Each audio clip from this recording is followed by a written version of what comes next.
आप सब झूठे निकले, मैं झूठा निकला, हमारे माननीय प्रधानमंत्री जी झूठे निकले, हमारे देश के तमाम व संवेदनशील सनातनी झूठे निकले।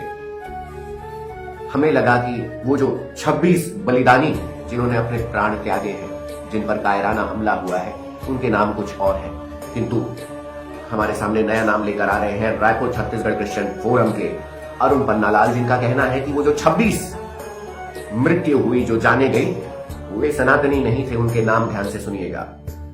Mohammad Asif UP, Anees Qureshi UP, Faizal Khan Delhi, Salim Baig Rajasthan, Anil Roy Bihar, Ramesh Yadav, Asif Qureshi, Jamil Ahmed, Mohsin Shaikh, Afzal Ansari, Aslam Mirza, Sharif Shaikh. मतलब हम सब झूठे हैं। अरुण पन्नालाल, छत्तीसगढ़ क्रिश्चियन फोरम, रायपुर छत्तीसगढ़, उनके द्वारा सोशल मीडिया में यह पोस्ट की गई कि ये जो गोदी मीडिया है, ये जो झूठी सरकार है और ये जो जितने झूठे भारतवासी हैं, एक गलत खबर फैला रहे हैं।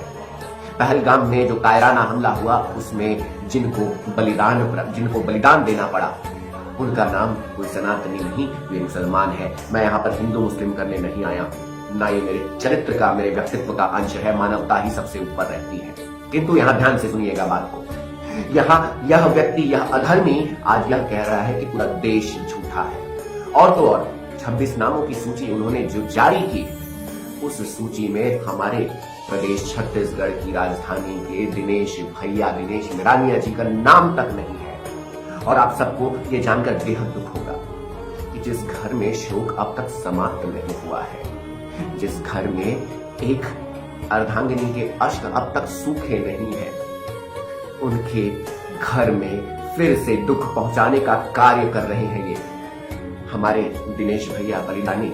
दिनेश भैया के सगे जिया जी जाकर तक थाने में इस बात की शिकायत करते हैं। सोचिए, जिस घर में शोक चल रहा है, जहां निरंतर प्रदेश के ऐसे कौन से मंत्री होंगे जो उनके घर पर शोक व्यक्त करने नहीं पहुंचे होंगे। ऐसा कौन होगा जिन्हें आज इस बात से पीड़ा नहीं होगी। उस घर से उनके सगे जीजा जी थाने में जाकर पुलिस से निवेदन करते हैं कि इनके विरुद्ध कार्यवाही की जाए।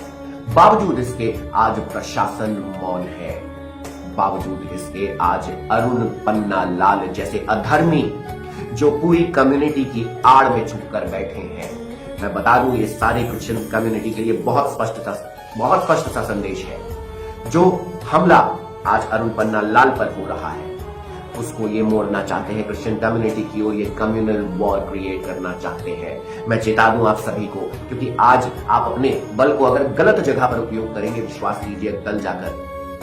कीजिएगा कल जाकर यही आपका बल छीन लिया जाएगा उस ईश्वर के द्वारा, प्रभु के द्वारा, आप जिस नाम से उन्हें बुलाएं। आज अरुण पन्नालाल ने जो जघन्य अपराध किया है, वो एक नहीं, दो नहीं, कई है। अब ध्यान से सुनिए। प्रथम, यह अरुण पन्नालाल नामक व्यक्ति पहले भी एक बड़ा षड्यंत्र रच चुका है, जो अंतरराष्ट्रीय स्तर तक पहुंचा था। उस षड्यंत्र का जो इस व्यक्ति का उद्देश्य था, वह उद्देश्य था विश्रामपुर, झलकपुर, गणेशपुर के गौ तस्करों को संरक्षण देना।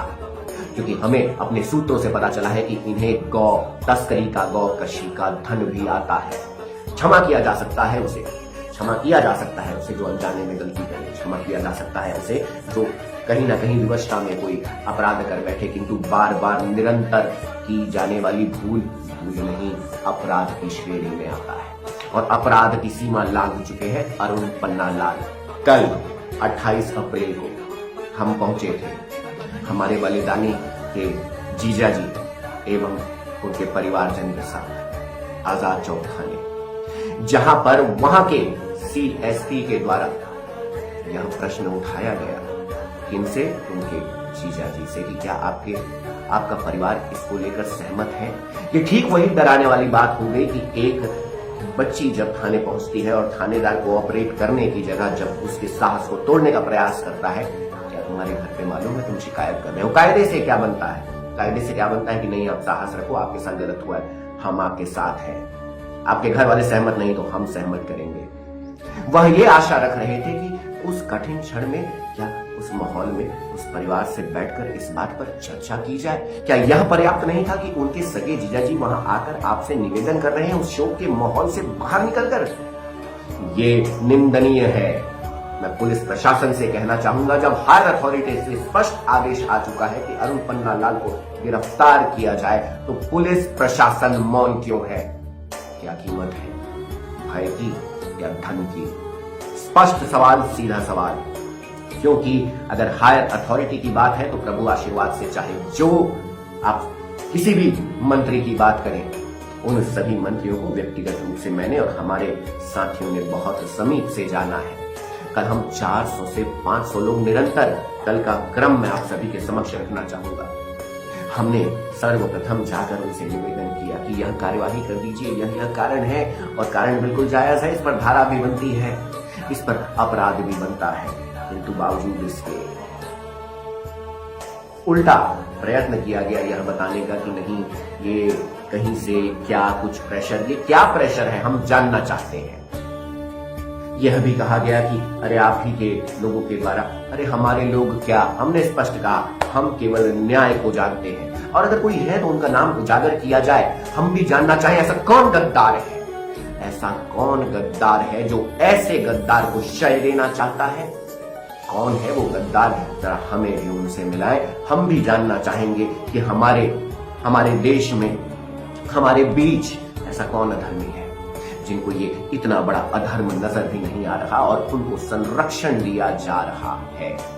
और समुदाय, पूरे क्रिश्चियन समुदाय से एक बात स्पष्टता से कहना चाहूंगा, यह व्यक्ति आपके समुदाय के उस पद में रहने योग्य भी नहीं है। पहले भी मैंने इस कथन को कहा है, पुनः दोहरा रहा हूं। बात केवल मुझे तक थी तो ठीक था, उन्होंने मेरे साथ क्या क्या षड्यंत्र नहीं किया, मैं तो मौन धारण करके प्रभु इच्छा मानकर स्वीकार कर बैठ गया था। और मेरे जीवन का आधार ही गौ माता का सानिध्य है, गौ माता की सेवा है। अरे उनकी रक्षा, उनकी सेवा से बाहर निकलने का तो मन ही नहीं करता, किंतु विवशता आ गई यहाँ पर जब अति हो चुकी। क्योंकि पूर्व में भी FIR दर्ज हुआ अरुण पन्नालाल के विरुद्ध, किंतु अब तक कोई कार्यवाही नहीं। ऐसी क्या मजबूरी है, मैं पूछना चाहता हूं पुलिस प्रशासन से। पुलिस प्रशासन यहां पर अपनी जिम्मेदारी निभाए या तो तैयार हो जाए। कल हमने थाने में सर्वप्रथम 2 से 3 घंटे बैठकर हनुमान चालीसा का पाठ किया, हमने भजन गाया, किसी से कोई बदतमीजी, कोई भी अभद्र व्यवहार हमने नहीं किया और ना ही किसी व्यक्ति ने कोई भी अपशब्द का उपयोग किया, क्योंकि भीड़ नहीं थी, यह सेना थी और इस सेना में सभी थे। चाहे आप जिस संगठन की बात कर लें, रायपुर छत्तीसगढ़ में जो कार्यरत है, ऐसा कोई संगठन नहीं था जिसके विशेषकर प्रमुख भी, कार्यकर्ता भी, शक्तिशाली योद्धा भी वहां उपस्थित थे और वो भी न्याय की गुहार लगा रहे थे। किंतु एक समय तक हमने प्रतीक्षा की, 9 बजे, 10 बजे, 11 बजे, 12 भी बजे और 12:30 बजे हमें अंत तक समझ में आया कि यहाँ कुछ नहीं होने वाला। फिर हम पहुंचे अरुण पन्नालाल के निवास के समक्ष। हमने उनके समक्ष बैठकर फिर हमारे श्री हनुमान जी का चालीसा पाठ किया, हमने भजन किया, हमने वहां पर भी कोई भी ऐसा कार्य नहीं किया जो कानून के विरुद्ध जाए। इसके बाद भी हमने संयम बांध के रखा और तो और हमारे सेवा साथी, हमारे योद्धा तो इतने विवश हो गए कि उन्हें अपने वस्त्र तक उतारने पड़े, अपनी शर्ट उतार कर फिर बैठ गए। किंतु अब तक कोई समाधान नहीं आया है। तो कुछ प्रश्न आप सभी के समक्ष रखना चाहूंगा, इसे अंतर्मन से विचार कीजिएगा कि क्या ये गंभीर प्रश्न नहीं है? हमारे देश को खतरा बाहर वालों से ज्यादा अंदर बैठे ऐसे अधर्मी और विद्रोहियों से है जो हमारे देश में रहकर, हमारे देश का नमक खाकर हमारे देश के नहीं हो सके। अरे अरुण पन्नालाल जैसे व्यक्ति, जरा थोड़ा विचार कीजिए, कितने गंभीर विषय पर उन्होंने वीडियो बनाया था, मेरे विरुद्ध जो षड्यंत्र उन्होंने चलाया था। अगर आपने वाकई में इसको गंभीरता से निभाया तो आखिरी में अपना स्कैनर लगाकर भिक्षा मांगने की क्या आवश्यकता है मिस्टर अरुण पन्नालाल? हम भिक्षा मांगते हैं किस चीज के लिए? षड्यंत्र करने के लिए। हमने मांग की है और मांगे बिल्कुल स्पष्ट है, अरुण पन्नालाल के घर की जांच की जाए। हमें पूर्ण विश्वास है कि उनके घर से करोड़ों रुपए जब्त होंगे जो उन्होंने गौकशी के एवज में प्राप्त किए हैं। दूसरा, धर्मांतरण के जो दस्तावेज हैं उनके घर में भरे पाए जाएंगे। तीसरा, उनके कंप्यूटर, उनके लैपटॉप की पूरी जांच की जाए, जिसमें हमारे देश में जो संदिग्ध गतिविधियां हो रही हैं उसमें भी इनके सम्मिलित होने की प्रबल संभावना है। आप इनके फेसबुक प्रोफाइल या फिर यूट्यूब चैनल को देखिएगा, एक भी देश जोड़ने की बात उन्होंने नहीं की है। क्षमा सभी को किया जा सकता है, किंतु गौ हत्यारे को, आतताई को बिल्कुल भी क्षमा नहीं किया जा सकता। तो आप सभी को हाथ जोड़कर निवेदन करूंगा कि एक बार आपको भी मिले अरुण पन्नालाल, चाहे आप किसी भी समुदाय के हो, एक बार पूछिए उनसे कि आखिर आप क्या चाहते हैं। इस अधेड़ उम्र में आकर भी इतनी लालसा नाम की, धन की उचित नहीं है, बिल्कुल उचित नहीं है। हमने तो प्रथम प्रयास किया था कि भाई बुजुर्ग व्यक्ति हैं, इन्हें कोई पीड़ा ना पहुंचे, किंतु यह तो अधर्म की सीमाएं लांघते पर लांघते चले जा रहे हैं। और एक तारीख, एक और घोषणा सुनी लीजिए, 1 मई, इसके पहले 1 मार्च की घोषणा आप सभी ने सुनी थी और उसमें सत्यता कितनी थी आप सभी को पता है, परिणाम आप सभी के समक्ष है। और एक और घोषणा सुन लीजिए, अगर 1 मई के पहले अरुण पन्नालाल गिरफ्तार करके अंदर नहीं किए जाते हैं तो कल जो 500 लोग पहुंचे थे थाने में, जो पहुंचे थे उनके निवास के समक्ष, जिन्होंने बैठकर संयम से भजन करके संयम पूर्वक अपने कर्तव्य को निभाया है, हम सभी अपना सर मुंडवा देंगे और सर मुंडवाने का कारण होगा अरुण पन्नालाल का संरक्षण। पुलिस की होगी हाय हाय, प्रशासन की होगी हाय हाय, इससे कोई नहीं बच पाएगा। जयस्तंभ चौक के बीचों बीच हमें गिरफ्तार करना चाहे पुलिस कर ले, या तो उसे गिरफ्तार करे या हमें गिरफ्तार करे, अब हम बर्दाश्त नहीं करेंगे। बात यहां पर केवल और केवल एक हादसे की नहीं है, बात यहां पर इतने गंभीर माहौल, इतने शोकाकुल माहौल में देश की परिस्थिति को और बिगाड़ने का प्रयास करने के विषय में है। बात यहां पर हमारी प्रभु स्वरूप गौ माता और नंदी जी की हत्या से है। कितने सारे गौ तस्करों को ये संरक्षण देते आए हैं अपनी सो कॉल्ड अप्रोच के साथ, अब हमें इन्हें रोकना ही होगा। आप सभी से ये प्रश्न है कि क्या आप ऐसे ही मौन बैठेंगे? क्या दिनेश जी केवल मेरे हृदय के या हम 500 लोगों के हृदय के समीप है? क्या हमारे ही हृदय में उनके प्रति सम्मान और श्रद्धांजलि है या आपके भी प्रति है? आपके भी हृदय से वह आती है उनके प्रति श्रद्धांजलि, या आपको निर्धारित करना है। 1 मई मुंडन होंगे और इसके बाद भी अगर नहीं हुई कार्यवाही तो इसके बाद का अगला चरण और भी गंभीर होगा, और वो कितना गंभीर होगा ये पूरा भारत देखेगा, यह पूरा विश्व देखेगा। ऐसे अन्याय को बर्दाश्त करना भी अधर्म की श्रेणी में आता है। केवल अधर्म करना नहीं, अधर्म देखकर मौन रहना भी बड़ा अधर्म है। और सारे हमारे क्रिश्चियन कम्युनिटी के भाई बहनों से, माताओं से निवेदन करना चाहूंगा, ऐसे अधर्मी को संरक्षण देना बंद कीजिए।